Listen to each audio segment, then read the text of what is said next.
আমি আবার এমপি হবো এই দেশে, আবার এই দেশে মন্ত্রী হবো, নোট করে কে রাখো। কালকে বরিশালে আসছি, আজকে বিকালে বরিশালে এরিয়া কমান্ডার আমাকে সম্বর্ধনা দেওয়ার জন্য দাওয়াত করেছে। দাওয়াতের কাগজ আমি দেখিয়েছি। সকালে আমি আমার গ্রামের সাঙ্গুরি গেছিলাম। কিছুদিন আগে আমার বোন কর্নের ডাক্তার খালেদা খানে ইন্তেকাল করেছে। মৃত্যুর সময় উনি বলে গেছেন গ্রামে একটা জনসাধারণের উপকারার্থে একটা কবরস্থান করার জন্য।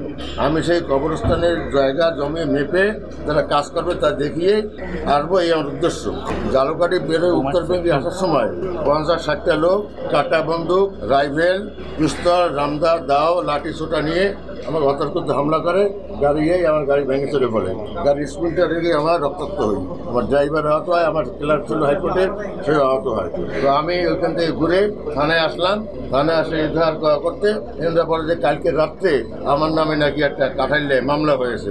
এই জন্য they are showing me as soon arrest. আমি এখন আপনাদের ইচ্ছায়, আল্লাহর দোয়ায়, আমাদের পুলিশের এফিসিয়েন্সি জোরে আমি জালুকাঠি কোর্টে যাচ্ছি। কারা হামলা করলো আপনার?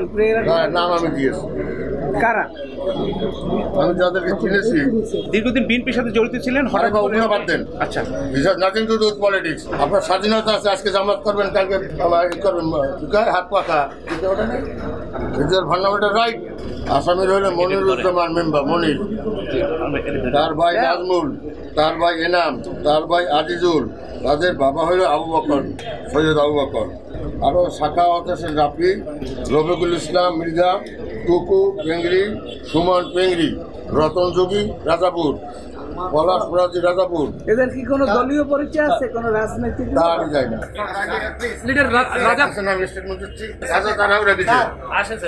আমি সারা সন্ধ্যা থেকে সকাল থেকে বলি তাড়াতাড়ি করে।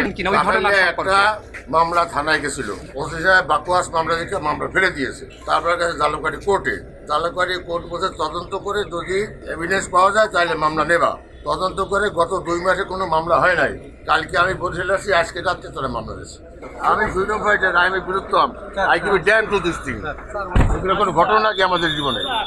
আমি আবার এমপি হবো এই দেশে, আবার এই দেশে মন্ত্রী হবো, নোট করে কে রাখো।